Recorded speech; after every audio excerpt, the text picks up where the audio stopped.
this is Toni Julian, and I am here today to share with you one of my favorite healthy smoothies.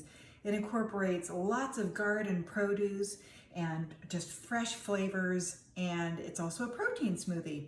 So we're going to start off with a little bit of almond milk. I always start with this as my base, and I use 1 cup. We'll just throw that right into the blender.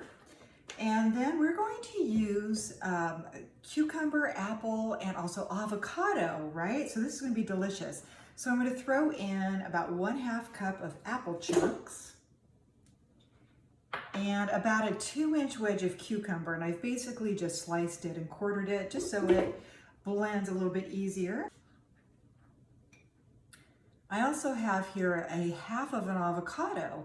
And the avocado I love just not for its smoothness and the viscosity of it, but because it adds those healthy essential fatty acids, so the omega-3s. So here we go. 1/2 of an avocado. And we're going to add some ice cubes. I usually do, I don't know, 5 or 6. Here we go. This is just a great way to get more greens into your diet. Okay, and we're going to give it a quick blend.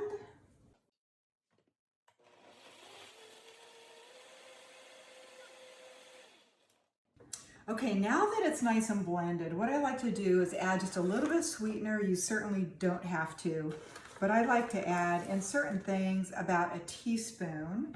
And what I use is either Truvia, or there is also this product called Keto Sweet Plus, which has monk fruit in it. And I like either option because they are natural sugars, they are from the stevia plant, and or just natural plant sources. And so it does not impact your blood sugar and it does not impact calories. So I prefer it over any other kind of sweetener, even over honey. Honey does have benefits, but I do like this just because of the sugars.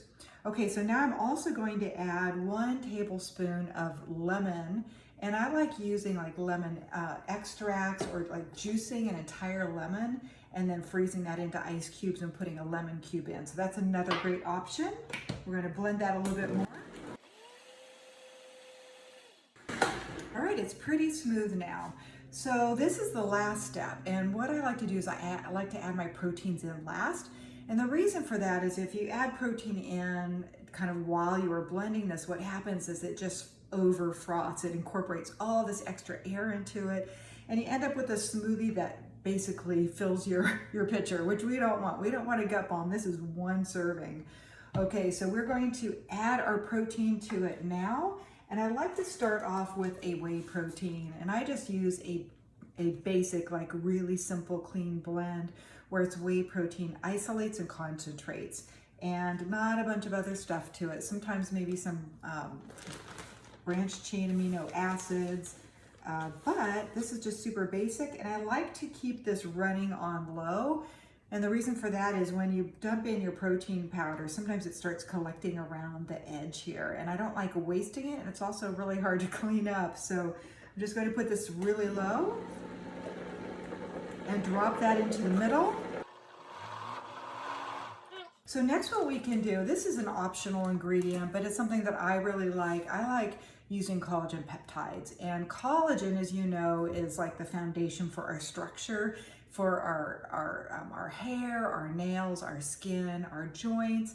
And so I use a collagen peptide, and there are a lot of different brands. This is just 1 brand. You could certainly do your research and find another, but I use Orgain because I think it is cost effective. So I like to use about like a 1/2 scoop, and so it adds an additional 10 grams of protein to my smoothie. The protein powder that I use, the whey protein powder, is already about 20. So this bumps it up to about 30. We really don't need any more than that. Our bodies can't use more than that. Add that in. And collagen peptides, I do like. There is a lot of research, but there's much that's not known still, and that is that even though we may consume collagen, hopefully it replaces what's in our body. There's conflicting research, but like at a minimum, it helps boost your protein. So even if it just does that, I'm happy. And if I can get some nice hair and skin and nails out of it, I think that's fabulous. Okay, I'm going to add just a couple more ice cubes. I think it could use just a couple more for consistency. And I'm going to give it a quick blend, one last shot. It's looking really good now. All right, so I'm just going to pour some into a glass and let's taste it. Oh, it is so smooth and creamy. I think the avocado just gave it that really nice fat. So this is the perfect balance of complex carbohydrates, lean proteins, and healthy fats. And you can see it is just beautiful. It's kind of green, it has some flecks. I kept the skin on the apples because that is really good for our complexions. And it's so smooth, I don't know that I even need a straw. Let's see. Wow, that is delicious. I can taste the sweetness of the apple come through too. It's super subtle flavors. So anyway, what do you think? I think it's beautiful. Okay, thanks for joining me. Feel free to stop by my website at tonijulian.com. I have lots of healthy recipes, a couple of books I've written, Toni's Protein Meals, just lots of great resources and tips and tools for you. So thank you for joining. I'll talk to you soon. Bye-bye.